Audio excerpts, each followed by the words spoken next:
Here is El Masri. He gets it back for Darren Smith. Sweeney's outnumbered. They'll score. Over on the extreme eastern side of the ground. Neil Sweeney will be praying that Hazem El Masri misses this kick. 25,000 people palpitate. It's a big moment. The climax to a supreme game of rugby league. El Masri trailing by 1 to win it. He's got it away. It has got there. He has kicked it. They have won it. 16 consecutive, 22-21. Hello and welcome to Turn It Up. The great Hazem El Masri. If I knew that was going to be on, you wouldn't have come on, Hazem. Thanks for coming in, mate. Thanks, mate. Appreciate it. You didn't start rugby league till you're 17. How and why did you have to wait that long? Look, I arrived in Australia at the age of 12, played soccer in Lebanon. So parents said, "No, just continue playing soccer," you know. And my dad used to call the rugby league as in two bulls going at it, and he's like, you know, I mean, it's not your game, mate, you know. So stick to soccer. That's what you know best. And I took a lot of convincing from a friend of mine I went to school with. His mother come around and spoke to my mum, and she said, "I'll treat him like my own kid. I'll pick him up. I'll drop him off. Please let him play," you know. And then my mum agreed and went from there. Hazem, you're one of the first Muslims to play the game, probably one of the first from Lebanon or outside of Australia. Multicultural round this week. How proud of you? How proud of the game are you in today's climate? Yeah, look, it's very important to recognise Multicultural Day, and especially in such a diversity, in our game. I still remember the days I was actually on the hill watching one of the first Multicultural Days the Bulldogs introduced through Lynn Anderson and all that. I think 1993 we played Parramatta, 27,000 people in actually Belmore Sports Ground. I don't know how they fit that in there, but it was actually fantastic. They blocked people from going in because it was that full, and what an atmosphere that was that day. We ended up obviously putting a fair bit of score on Parramatta that day, which is always a positive. Mate, multicultural round, part of that is about, understanding people's cultures. Now, part of yours is Ramadan.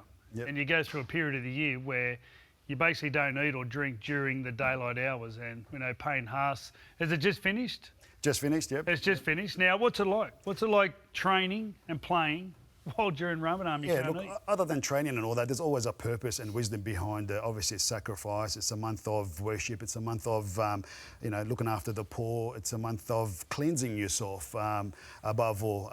It is extremely difficult during the time when we're training, especially, as I said, mid-summer, mid-December, I'd be training and, sometimes 35, 38 degrees heat, and we're actually doing sprints on the rubber mat, so you felt like you were getting baked from top and bottom.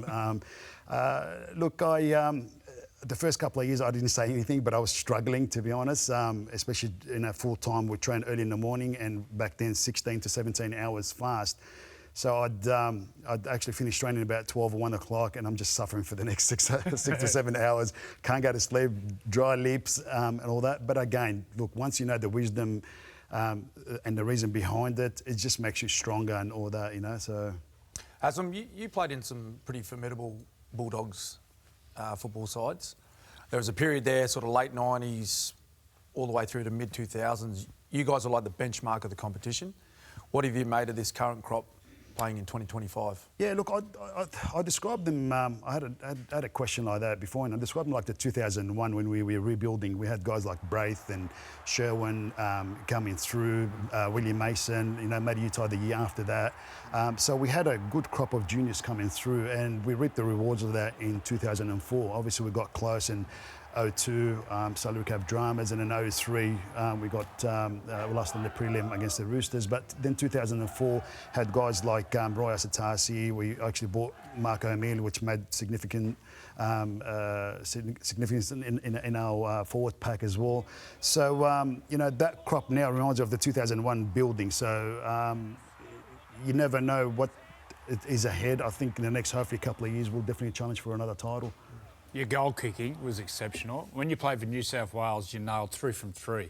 And there was a piece of commentary from the great Ray Warren, which you really enjoy. Can you take us through that? Yeah, look, after watching the game, I think I had my first kick, being nervous already and playing my first Origin at the age of 31 debut in Lang Park against these guys, and I think I looked across and I was marking GI. Like, this is brilliant, and I've only won about 6 or 7 in a row that time, and then luckily for me, and GI got injured, and then I had Bowen. Then I'm like, even better. But and then Jared Haynes scores in the corner and the first kick straight from the sideline, but look. I nailed it, and I think that time, Ray Warren said something like, "Oh, people of all religions will be praying for him for that kick to go over," which is, again, it's just fantastic. And for me, it's always been about not differentiating between anybody, just being myself. Queenslanders made me actually feel very welcomed. That time, I didn't get as much boo, and every time I did something good, they actually turn around. I had my wife and my brothers and my brother all flown over, and they'll turn around and go, "Oh, he did something good. That's good." So I was actually, it was pretty happy with that. Do you see the game as a great leveller? Rich, poor, doesn't matter which religion, what country you were born in? Absolutely. I mean, it gives people an opportunity and a chance. So it doesn't matter who you are, you come from a disadvantaged background or whatever. Sometimes it can actually, like you're saying, level you and get you on the right track with the right amount of training, the right amount of people, the coaching and everybody. Honestly, it just puts you back on track. And I don't want to jinx anything, but thank God we haven't had major incidents now with the NRL for quite a while now. So there was a time there that it just kept going every year or second year, some drunken thing or some whatever it is. So it's been quite well for now. Now, I had an amazing experience. I coached Lebanon, and we got in amongst the community and sort of, whether it's lunches and dinners and they go hard, they party, they're very dramatic, everything, What was it like? You're the only Lebanese, especially Muslim, playing rugby league, and you're living in the middle of it. What's that? Absolutely. Look, again, it feels like a bubble. Like everywhere you went, you go to the butcher and they're like hello and they tell you about their game. You go to the groceries shop. You go anywhere else.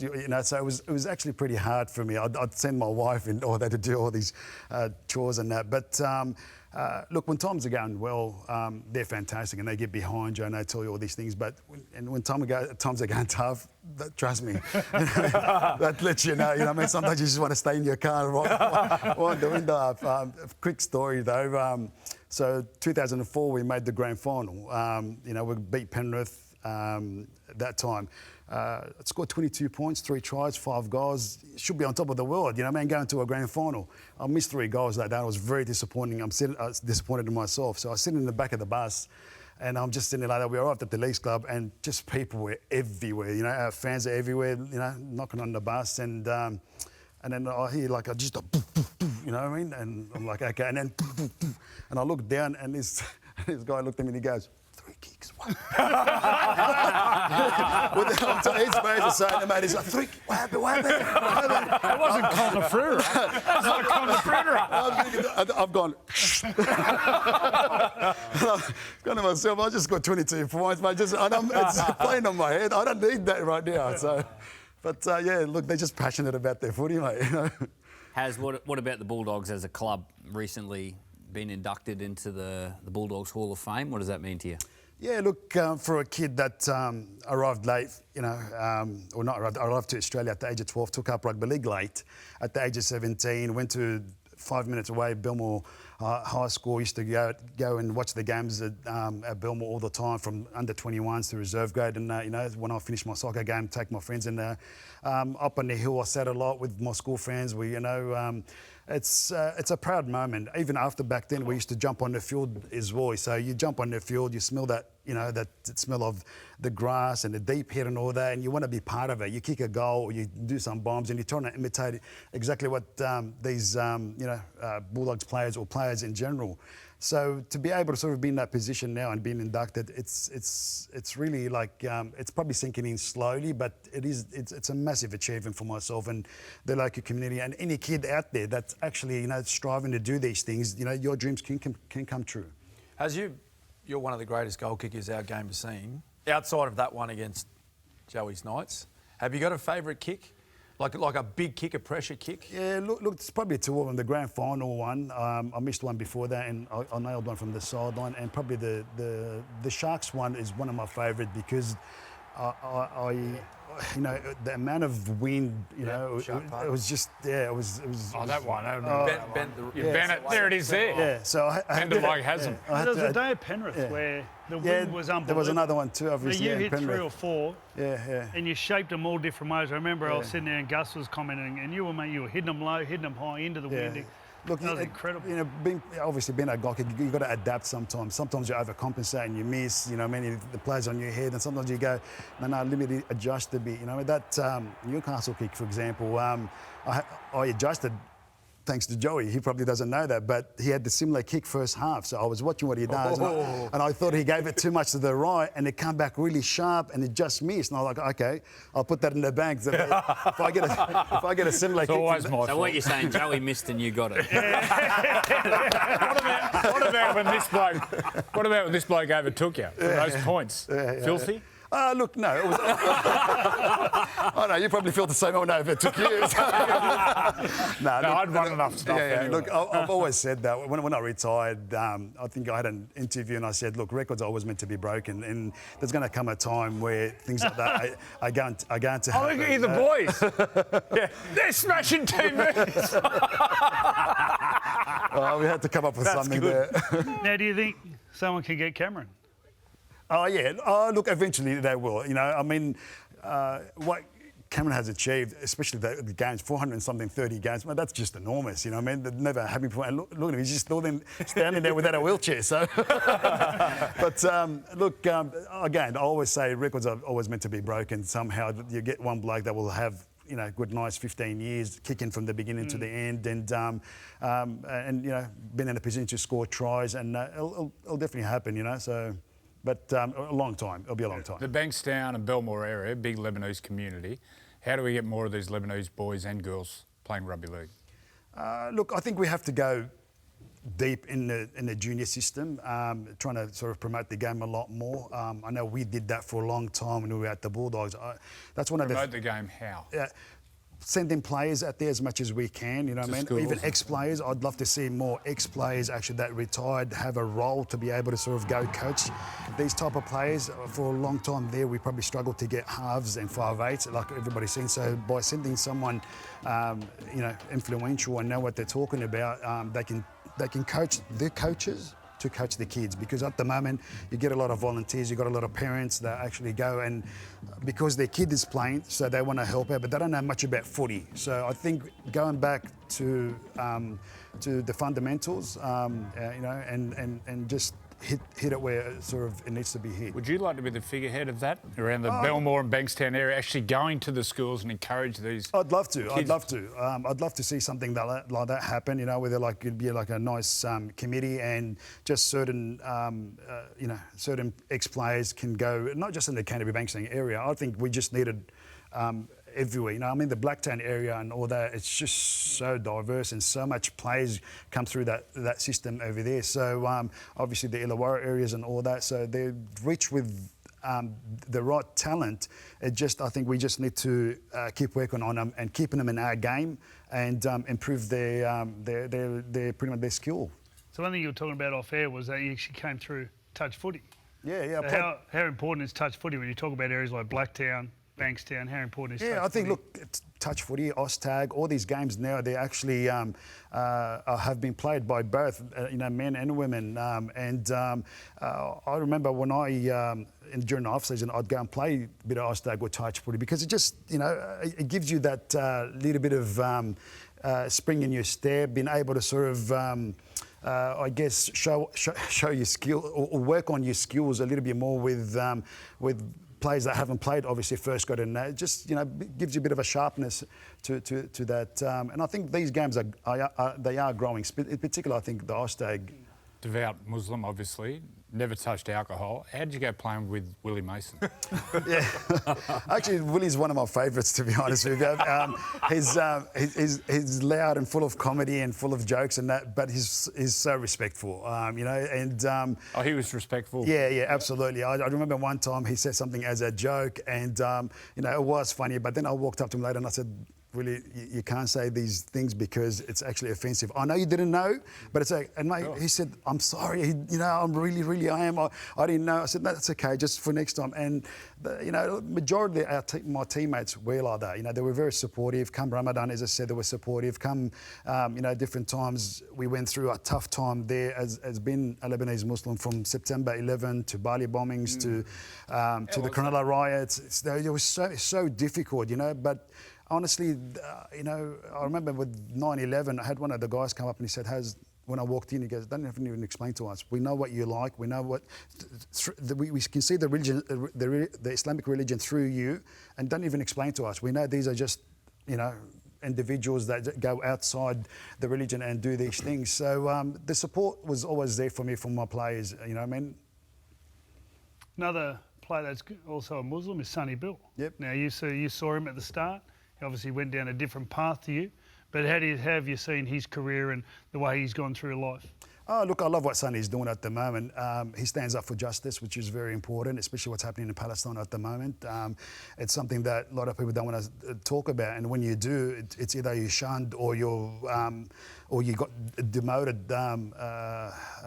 So what he's doing at the moment, especially how he's trying to sort of spread everything, and I think in a way what I love about what he's doing is that he's giving you the examples, he's giving you what Islam is really about, and it's up to you then to make a judgment and say, okay, it could be this or could be that, but in saying no, you go and you research. It just gives you that key to be able to go and research and see what exactly it's all about, instead of just listening to certain individuals and the misconceptions and people that don't have the knowledge, but just hear and then just say, oh, this is what Islam is about. There's a difference between Muslims and Islam. You know what I mean? You can't judge the Islamic religion upon some of the Muslims because we don't all get it right? So.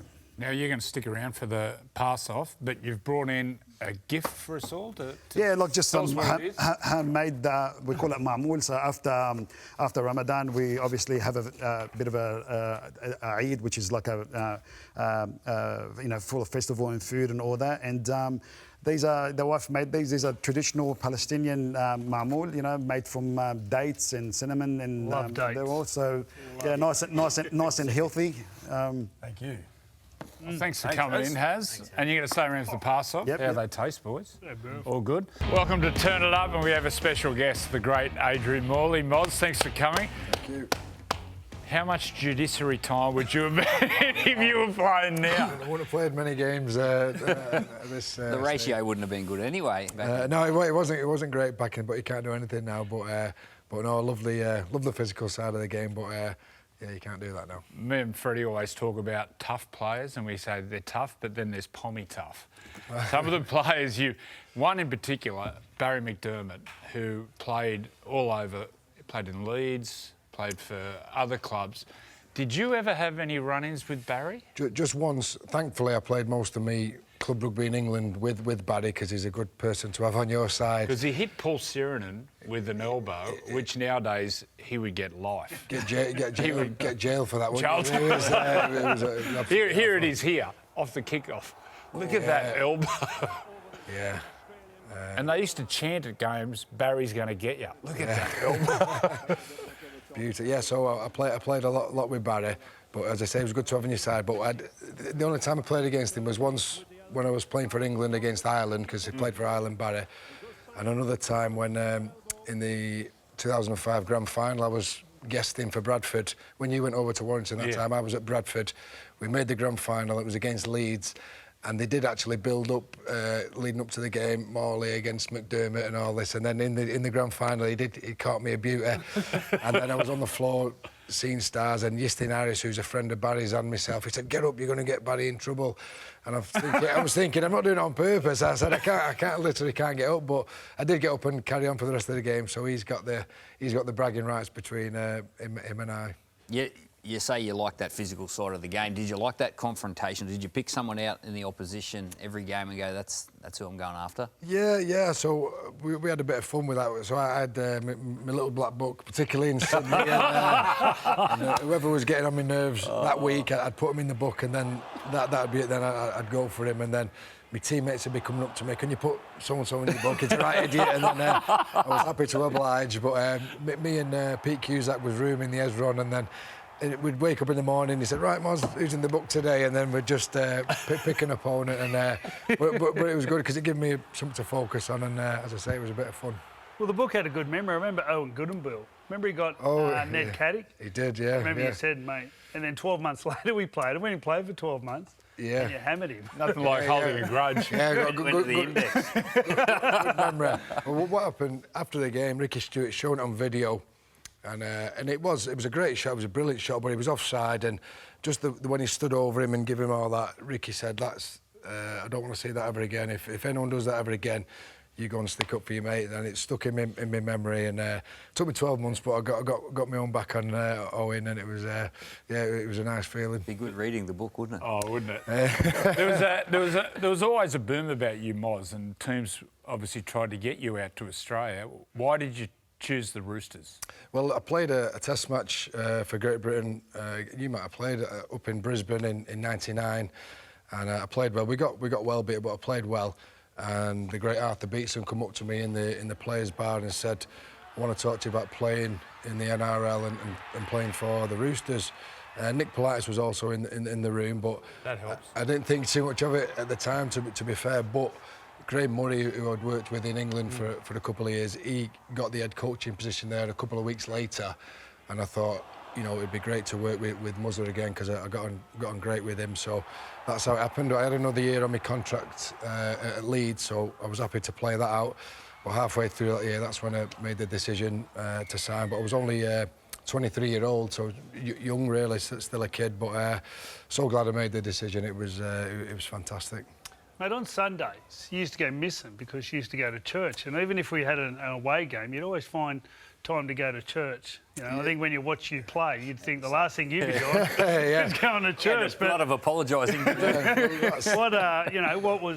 That's mean? what Catholicism's about. You can sin, take someone's head off on a Friday and go say sorry on a Sunday, and everything's forgiven. But no, I just got brought up that way, and where I lived in Cudgee, there was St Bridget's in the street, beautiful church. So I used to really always enjoy going, particularly on game day. You know, it's just a nice place to think and get in the right frame of mind. But yeah, you wouldn't think church choir boy Morley church again. Yeah.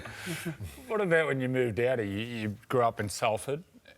The north of England can be grim, and then you moved to the eastern suburbs of Sydney. How was that? Oh, it was unbelievable. I mean, it took me probably about a month or a couple of months to get my head round. You're not on holiday, just because there's a beach at the end of your street. You know, you're here to do a job, you're here to work. So I had to get out of the mindset of, you know, as I say, the sun, not holiday mode, and get in the groove of training and playing. But once I did get used to that, it was fantastic. And obviously, friends and family who come out, they got to experience the great lifestyle as well, and it was great. It was a great part of my life, not just my career, but my life. As I say, I was a young man, and did some growing up here, and it was we had a bit of success, which does help. Did Moz's brother take your head off in a game? He tells me he does. He played for Wales, Chris. Played for Wales? And, took your head off? Yeah, well, I remember the game. He was the best player in the world at the time. It was a semi-final of the World Cup. Yeah. They had us They beat. did have you, but then he come off, and he weren't bothered about winning or losing. Just said, "Yeah, I got that Brad Fittler," and I took his head off. So good old Morley. Yeah. Mate, you talk about coming over to Australia. Why did you leave? Like, I thought you, out of a lot of people, you looked at home and you looked comfortable. Why'd you go back to England? We were very settled here. My girlfriend, who's now my wife, we fell pregnant with our first child, and that's the reason. So I was talking to the Roosters about extending for a year or two, and then we fell pregnant. But then the English clubs were coming in with 4-year deals, which is a bit of security as well, and also having family around us, you know, at that special time. So that was the reason to go home, really. Sam Burgess, hero out here, especially with St George fans. Tell us about Sam. Oh, well, he's best player I played with. Bunnies fans. Yeah. No, he's best player I played with. I could tell from an early age. He made his Test debut at 18-year-old against the Kiwis. And is that when he smashed Footy? Yeah, that's right. I mean, the Kiwis, Australia were always a better side internationally, but the Kiwis were always more physical. Really? And for him as an 18-year-old to stand up to them and to give some massive shots. I went home to my wife and said, look, this kid, watch him, he's in for, he's got a massive career ahead of him. I was delighted, you know, when he come out here and fulfilled his potential. Great guy as well, proud to call him a mate, and went to his wedding actually at the end of last year. And yeah, he's, as I say, I got to play with, my hero growing up was Ellery Hanley. I played on my debut as a 17-year-old, I got to play with Ellery Hanley. So I've got to say he's my hero. But in terms of who I played with for a long amount of time, Sam was definitely the best player I played with, yeah. There's a number of Englishmen over here playing in the NRL. There's talk of the NRL actually taking a stake out in the Super League over in the UK. Is that a positive move? You think that'll be positive for the game over there? I definitely think so. The game is struggling a little bit commercially over in the UK. Unless you've got a rich benefactor at the club who's willing to put a couple of £1 million in. Like a Simon Moran. Like a Simon Moran, yeah. I mean, some clubs are fortunate. Not every club's got that luxury. So it does need a cash injection, and also I think it needs a rethink on how they sell the game into commercially and that kind of thing. But the NRL obviously doing a fantastic job. If anyone can help the Super League, I think the NRL can. I think it could be a great move for both parties. What about the way the game's going, Moz? Obviously, they've drawn a line in the sand with head highs. There's a lot of talk about concussion at the moment. What's your thoughts on the way the game's going and how they're dealing with that part of the players? I think, you know, if you've got a young kid and you want them to play rugby league, I think the way they're going about it, the game's as safe now as it ever has been, which is great. I think in the UK they did go a little bit too far in terms of late tackles and high tackles, that kind of thing. But I think they've got the balance now. They've gone a little bit backward now where they are letting a little bit more go, because it was just stop start, and it wasn't adding to the experience of watching a game live. So I think they've got the balance right now. And you know, when you do get a knock in training or at games, I think, you know, the stand down time is fantastic, because you don't know what damage you're doing to yourself. You obviously, when you play rugby league, you're obviously going to get a few issues post playing, but if you can limit that, you know, head knocks in particular, I think it's only a good thing. You two won a comp in 2002 with the Roosters. All anyone talks about was Richard Villasanti headbutting Freddie, and then you went Black Book. yeah, the Black Book. Yeah, it was putting on the goal. Here it is. Here we're just looking at it. Yeah. But it was. Yeah, it was a belter, wasn't it? The bloke who elbowed me, he's the one who knocked me out. Oh, Freddie, right. did you say anything? Elbowed me straight in the chin. Did you say anything to Moz, or did you say anything to Freddie? No. And the funny thing was, we didn't say anything to each other. The game was in the balance at this stage, and then with the forward, we all just looked at the forwards, and it was an unwritten. It didn't have to be said really. It was a case of, right, let's get this fella, and I got good on him there. But everyone that fired everyone up. Yeah. So in a way, it was great what he did. It was probably the pivotal moment. And there was another one. You were the fastest send-off in rugby league history, is when you hit poor old Kernsey off the kick-off. Yeah. Well, that was a case of getting. Talk us through this one, Moz. Well, I was playing in Australia at the time, and I just played in a grand final. I just got the Player of the Year award actually at the Star Studio Roosters, and I just felt on top of my game. I just felt like the baddest forward on the planet. And then I got back to England and I said, right, I'm going to show my British teammates how to handle these Aussies, and in case of getting too fired up, and we all know what happened. But I thought the ref could have just put on report. Obviously, a bit biased. Poor old Kernsey, the world's nicest front rower. He's a great guy. I've spoke to him since. He's forgiven me, so we're all good. What did you take back to England? Obviously, you came over and spent time with the Roosters, and you went back, and you captained Leeds, I think. Warrington.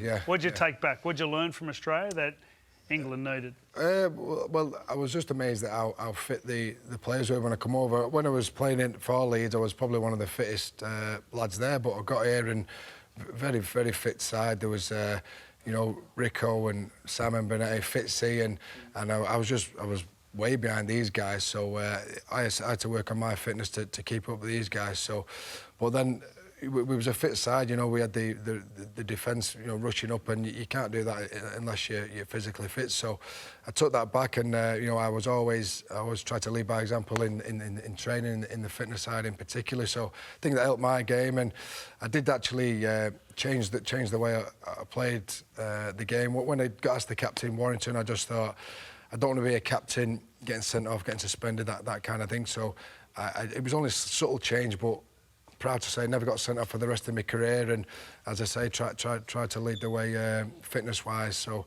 I think it certainly helped me playing in the NRL to take back to the UK. Yeah. A lot of excitement at the moment. There's a three-test Ashes series over in England at the end of the year. How will England go against the Aussies? I think they'll go well. I mean, it's on home soil, which is always a bonus for the English, but I can't believe it's been that long. You know, for me, growing up, it was Great Britain then, but Great Britain and the Aussies, that was what Rugby League was all about. It's the oldest and fiercest rivalry, and it used to be every couple of years, you know, either down under or up north, and it was fantastic. And as I say, I can't believe it's been that long, but the interest it's generated in the UK has been massive. And as I say, Rugby League is struggling. It will be a genuine shot in the arm for the Rugby League, Super League over there. Can't wait for it, but I think they've done well. They beat Samoa and they beat Tonga recently in Test series, but you want to go up against the best. The Aussies. The Aussies are the best, and there's nothing like playing against the old enemy. He's getting excited. You can see his forearms starting to work. Getting the ball, he got the ball. Yeah. So no, to get the adrenaline flowing, but I think they'll go well. They'll give it a shot. Hopefully, you know, Australia will start favourites, but. You know, very, very exciting. Okay, well, thanks for coming on, Moz. Stay with us after the break. You're going to stick around for the pass? I'll stick around for the pass. Okay, pass the ball.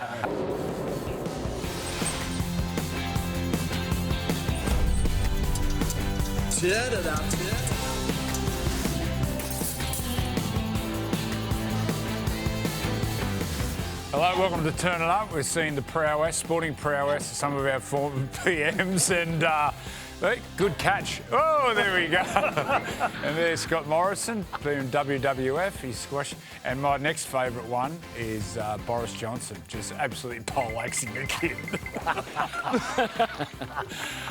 Sport and politics, it just doesn't mix. But we've got a special guest, our PM, Anthony Albanese. Thank you so much for coming. Good to see you, mate. Rugby League. Now, you played a little bit as when you were young. Tell us about your sporting prowess. I did. Well, I wasn't good enough to make it to your blokes level, so I stopped at about under 16s.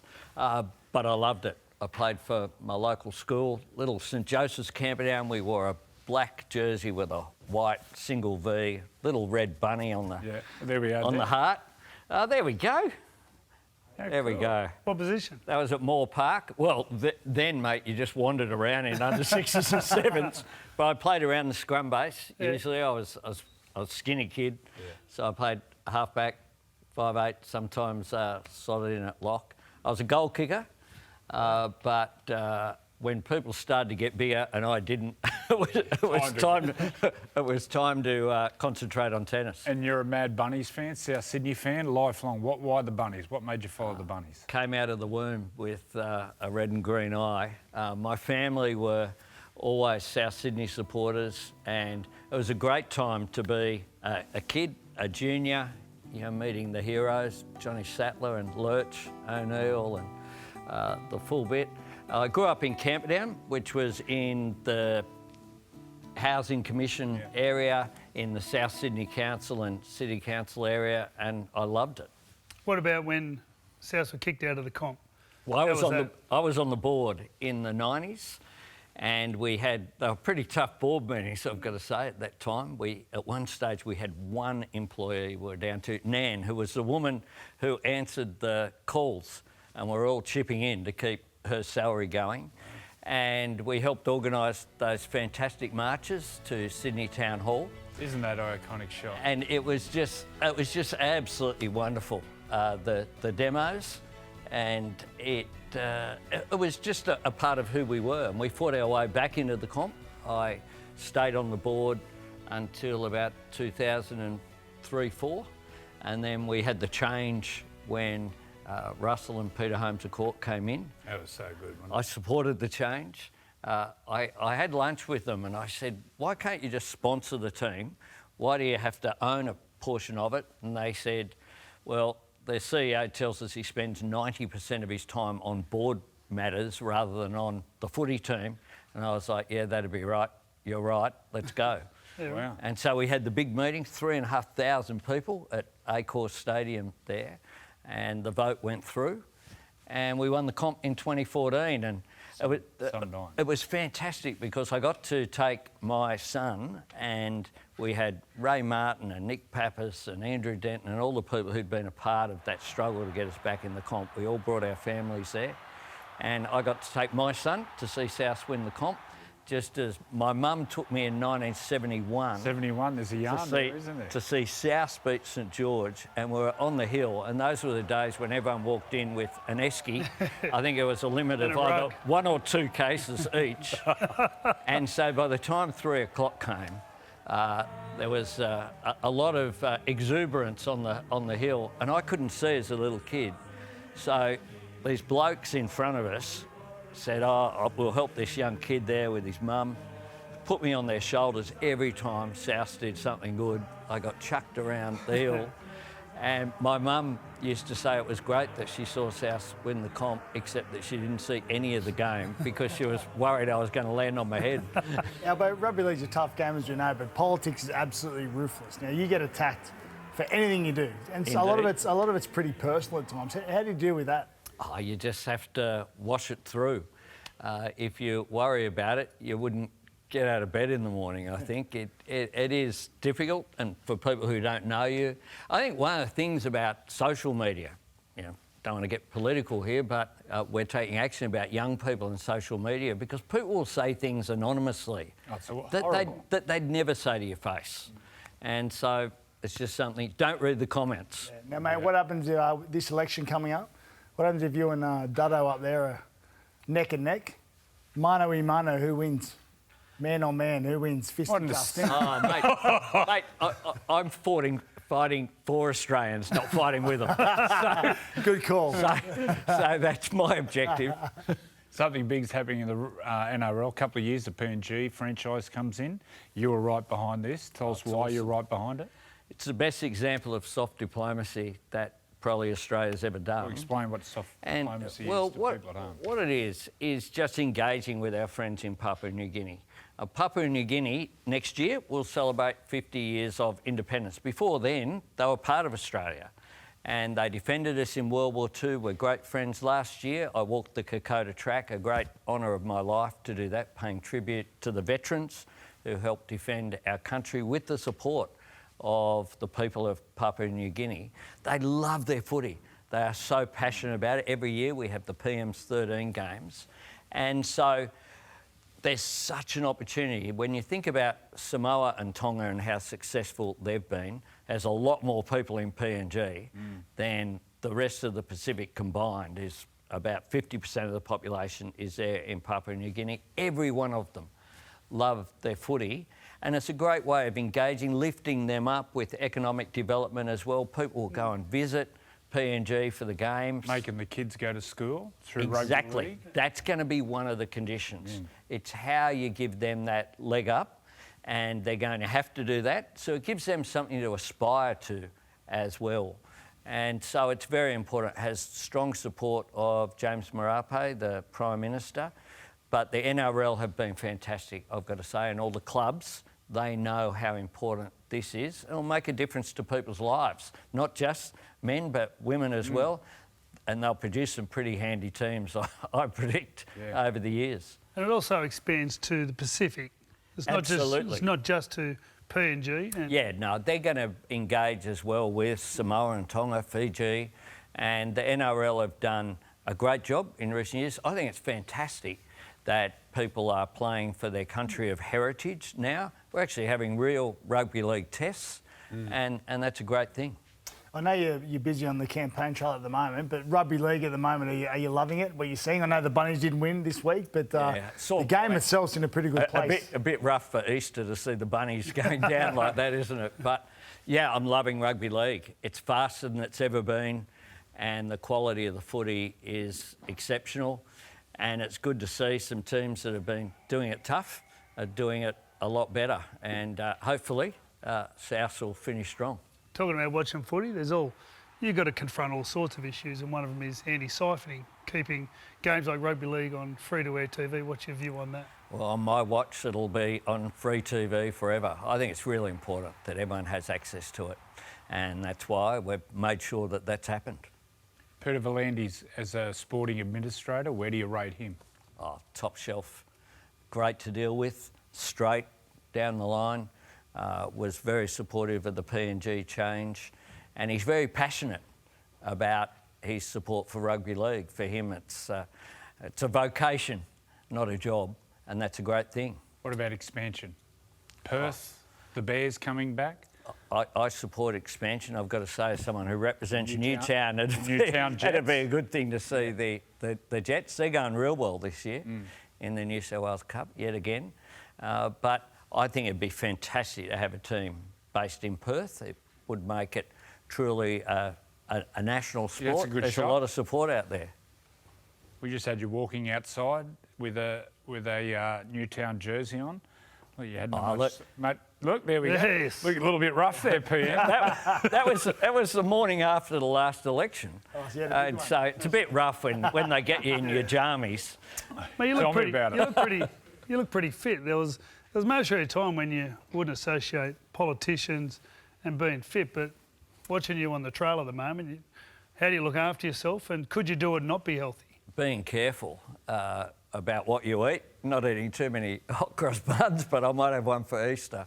But yeah, no, I play tennis, I walk, and I just try to keep fit because it helps. Yeah, early nights, not too much booze, always helps. But if you feel healthy, it's easier in your mind as well as your body. What about some of the leaders in politics, some overseas especially? There's one in particular at the moment in the States, Donald Trump. How do you go dealing with Donald Trump, and what position do you reckon he'd play in Rugby League? Oh, How's he to deal with? I'm not sure he's a lead guy. Look, we've had a couple of phone conversations and they've been good. I deal with people. I start with people on 100% and then work my way back. Now, that can be disappointing sometimes, but I'm an optimist. What do you mean by that? What do you do? That I start off with someone, when I meet someone, I think absolutely the best of them, I trust them. I got asked the other night, do I trust him? I have no reason not to. So I think that's the way that you build relations. I've managed to build pretty strong relations with world leaders in our region and in the UK with President Biden. I knew pretty well, and I look forward to meeting President Trump after the election if I'm successful. Is he strategic or is he random? It's a bit unclear at this stage, but you know, he was elected on a platform. He said that tariffs, he would introduce them everywhere. I think tariffs are a really bad idea. I think it's an act of economic self-harm because it's a tax on Americans, put on by Americans. But he has this view. I have a different view, and so does most other leaders around the world. There's another high-profile person in the world who's wore a Bunnies jersey. Can we get the shot up? I just wonder where you'd think that the Dalai Lama, what position he would play.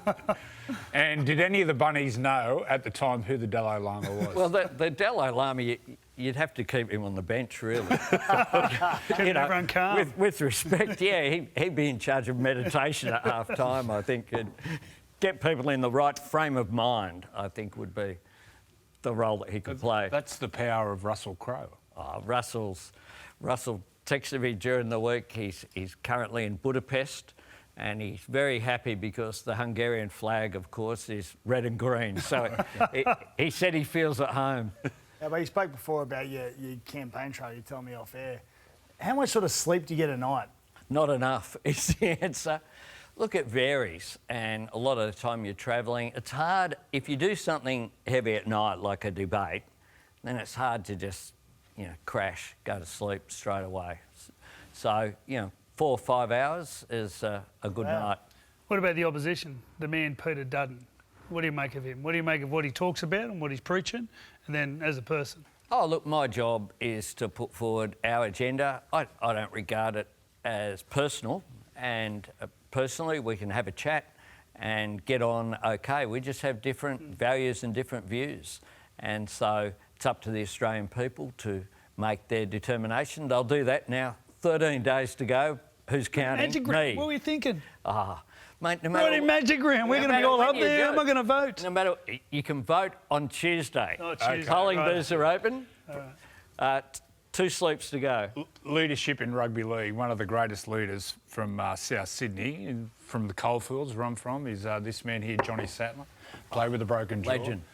Leadership. Tell us about his leadership.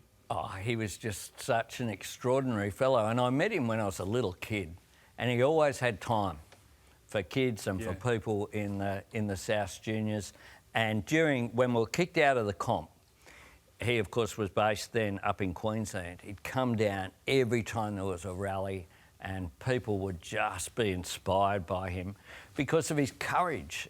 He was just absolutely extraordinary. And he was such a gentleman. You wouldn't An think absolute on gentleman. the field what he would do. Yeah, an absolute gentleman. Ronnie Coote is cut from the same cloth. An absolute gentleman.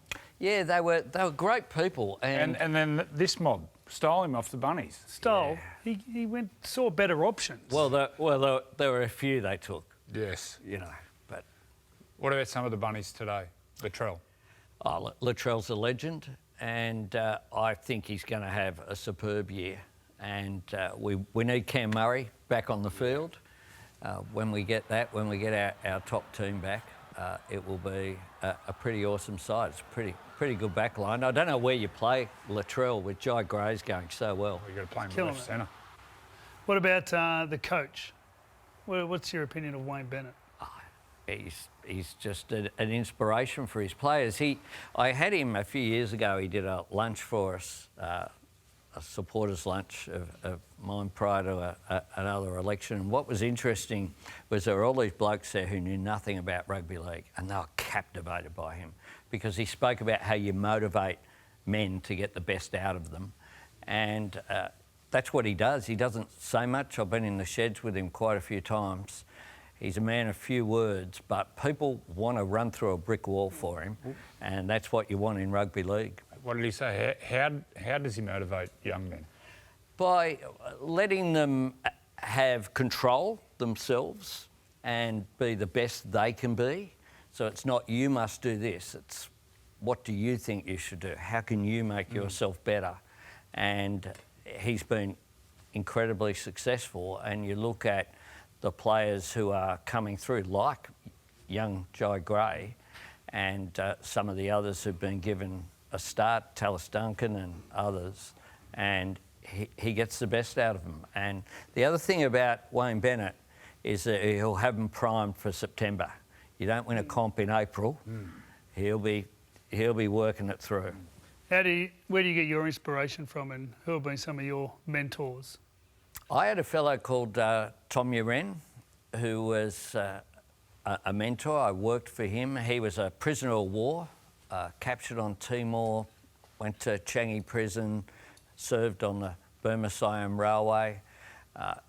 He was incredibly gentle. He was a big bloke, fought for the Australian Heavyweight Boxing Championship, but he was a great guy, and he used to teach me. He had 2 themes. One was you got to learn something new every day, and you've got to grow as a person every day, and that's pretty good. Well, thanks for coming on. Turn it up. Thanks Wasn't so much. too hard getting grilled. It's not like Q&A or Andrew Bolt. Much more fun, mate. And I think we've got some clips of you playing rugby league. Oh. So I think you're going on the pass-off. And stick with us. Yeah. Here we go. You're going to go on. There we go, the bomb. On Freddie's Why do pass. Prime Ministers get involved in sport? Whenever they show it on TV, nothing good comes from it. No children were Score hurt that try. in this. That's the try. It won it, wasn't it? Yeah, that was the winning try. I played with Pat Conroy last year. What a great moment. There you go, very humble about scoring the try there. And against Queensland. Well done. Go and sledge the Queenslanders along the line. So stay with us after the break. We've got Freddie's pass-off. We've got the PM doing the pass-off. Welcome to Turn It Up. We've got a special guest, Ashely Semmens. I got that right. Nailed it, mate. A Navy clearance diver. Anzac Day, we're all at the game. When the last post and the anthem comes on, what happens for you when that happens? Mate, it gets you every time. Every time it's a tearjerker. You, irrelevant of sort of where you are or the setting, it always makes you take that step back and have that moment. And generally, I get a bit of a well up and a bit of a tear, and then that moment of reflection. Yeah. And you were with the Bunnies during the week? I was with the Bunnies, spent a bit of time during the week with them, trying to give them a bit of a, I guess, background to what Anzac Day means to us as veterans, and then sort of impart a bit of that on the team. What about your background? How did you get into the military? You're trying to be an Olympic swimmer? Yeah, once upon a time, and had a failed sort of Olympic trials in 2004, and at that point, being an 18-year-old boy, effectively, I needed to go and make my way in the world, and sort of fell into the Navy and fell into the job of my dreams. Now, when you were training, there's obviously a scary part to what you're doing. And when did it kick in? And how did you overcome that? Yeah, look, I've always had a bit of a fear of, my big thing is the man in the grey suit, the Sharks. They're not the Bombs. Bombs are fine. They're somewhat... You picked the right job. Yeah. If you're scared of Sharks. Yeah, look, the Bombs and the explosive threat, that's fairly predictable, but you look at the marine animals, they're less predictable, and they're often sort of hunting you. Yeah. So that was always a challenging one to overcome for me, but it's an occupational hazard. Now, I just saw you on a photo and you got the gun and you got the gear. So what do you do outside of the water? Is there a role? Yeah, so again, our primary role is to identify and neutralise explosives. So you look at diving, that's kind of the method of getting to work. So take the water out, and we can do that on land as well. Just getting back to the Bunnies, when you spoke to them, what was the message you gave the players? Yeah, look, a lot of it was around those sort of Anzac spirit and courage and mateship. And for me, I really wanted to push on the players what their purpose is. I knew my purpose in the military, and that was to be there and look after my mates, and I knew that they would be there to do the same for me. So I sort of pushed the same message for the lads of who are they there for and what's their purpose for playing footy and to get the win. Getting back to the Sharks, you were there when one of your comrades lost his arm. Yeah. By a bull and a leg, sorry. Yep. Tell us about that. Yeah, so a bit of a surreal day for me. I wasn't in location when Paul got attacked. The dudes that were there saved his life, so I can't can't claim that. He's alive because of those guys, so full credit to them. But I did receive the boat when it came back to the base, and was sort of confronted with the aftermath of what a shark attack looks like. And without going into too much detail, it's fairly gory. So I did the job of cleaning out the aftermath. What about the correlation from military to sport? We obviously see a lot of correlation from sport to business, but military to sport, obviously the results of life and death aren't in sport, but how do you draw that correlation? Yeah, well, I think there's a lot of direct correlations, and even when you look at footy or business and war, like you're going into battle, and I don't like making those direct relations because a lot of them aren't really, it's not life and death. But you've really got to put it on the line and go all in. And I think that's, as you guys would know, sport, you have to go all in. You have to be fully committed to get the result. It's the mentality rather than the That's exactly right, yeah. Now, you went down to Melbourne. Well, South haven't beaten them in 20 years. Yeah. What about the opposition when you go to war? Like the Afghans, they've been incredible soldiers. What is it about them where people just, when they go to war with them, they struggle? Yeah, look, they're hardened fighters. They've been there for hundreds of years fighting battles the whole time. And we obviously have a rule book that we need to play by as well, whereas their rule book's a little bit more grey. And they fight very simply, whereas we often, I think, overthink things. They're a very simple warrior and they're very effective. When you say that, the rule books, does it hurt when you come back to Australia and you are judged on those rule books where you, in the people who serve, play by the rules, but you're judged otherwise? How hard is that? Yeah, look, it's really hard to watch, I guess, how people are judged when, I guess, the society doesn't necessarily understand how and what it looks like on the ground. And I've been in situations where I've very nearly engaged in operations where, I've been in a situation where I had the opportunity to shoot someone, and if I took that, it would have probably been a war crime. And for a sixth sense or a gut feeling or whatever, I didn't, and that was the right outcome. Was that with a child? Yeah, it was, yeah. And the situation played out that it looked like they were going to engage with the patrol that I was rear security of. The situation was evolving very quickly, and I had literally seconds to try and understand that situation, and I sort of pulled my lottery ticket that day by acting in a right way. So it's hard to judge people in those situations because you're making a decision with very little information. What about the public's appreciation for servicemen and women? I think we do a great job on Anzac Day, But going to the States, you see it daily. You see people walk past servicemen and women and thank them for their service. They get to go on aircrafts early. Do you think as a nation we can do more in that manner? Look, I think we can do more, but I'm also humbled on days like Anzac Day where people do come up and say thank you for your service. Yeah. And for me and for most service people, we don't do it for that recognition. We do it because we love our country or we love the mates that we're standing next to, and there's that patriotic sort of feeling. Can we improve? Yes, we can always improve. When you look at America and how passionate they are about their service people and their military, then I think we can take a little bit out of their book. So what about yourself at the moment? You see a lot of people come back from war with a lot of head noise. How are you at the moment? I had a lot of head noise and had a lot of dark times for a number of years. A lot of it I hid. I effectively diagnosed myself. It was quite obvious that I had PTSD, and I hid a lot of those things for the best part of 10 to 15 years because I knew that would have an impact on my career, and I still wanted to be able to give and to serve. Once I finally did put my hand up and went through the darkest times of depression and PTSD and walked into the medical centre and said, look, I need some help now. And that sort of saw me move out of the military. And now I'm probably the best I've been in probably ever. Like, I love life now and I want to be here more than ever.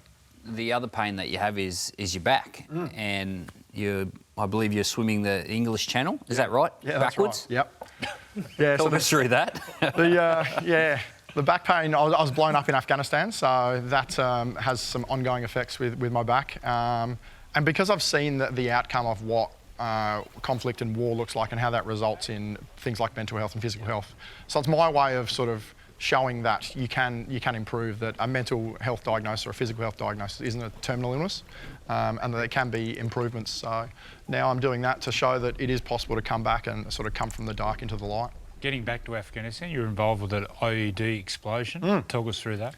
Yeah, well, I was in the team, and the EOD team, so Explosive Ordnance Disposal Team, it was our job to clear the roads and places of IEDs.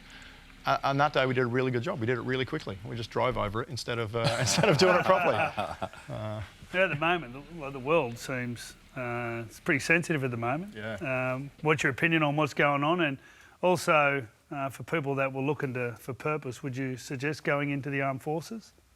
Yeah, good questions. Look, the way that sort of that geopolitical space is at the moment, if those drums of war were beating, then I would be the first person putting my hand up to go back and serve. That's in me, and it's what I'm good at that, and I would be there to do it to serve, again, my mates and my country.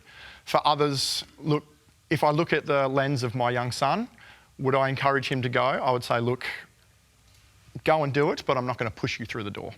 And what about the birth of your child? You weren't there. Yeah, I missed that too whilst I was in Afghanistan. Again, a challenge in life. How does that affect you thinking about it now? Look, I don't know what I don't know. I wasn't there as my first and only child. I was on the phone for his birth, so that's my story, and I don't know what I missed out on, so I'm happy with that. I've made peace with that. We're the best of friends, and I love that kid to death. But it was quite an adjustment period coming back after a high of Afghanistan and all the things that had happened, to then be given sort of a 2.5-month-old child and say this is yours and struggle with that paternal instinct because you're on still such a high. Wow. And what about the date? Is there a significant date when you're swimming the channel, or is it finning? Finning, yeah. What's the date? What's significant? So between the 3rd and the 11th of June is my window.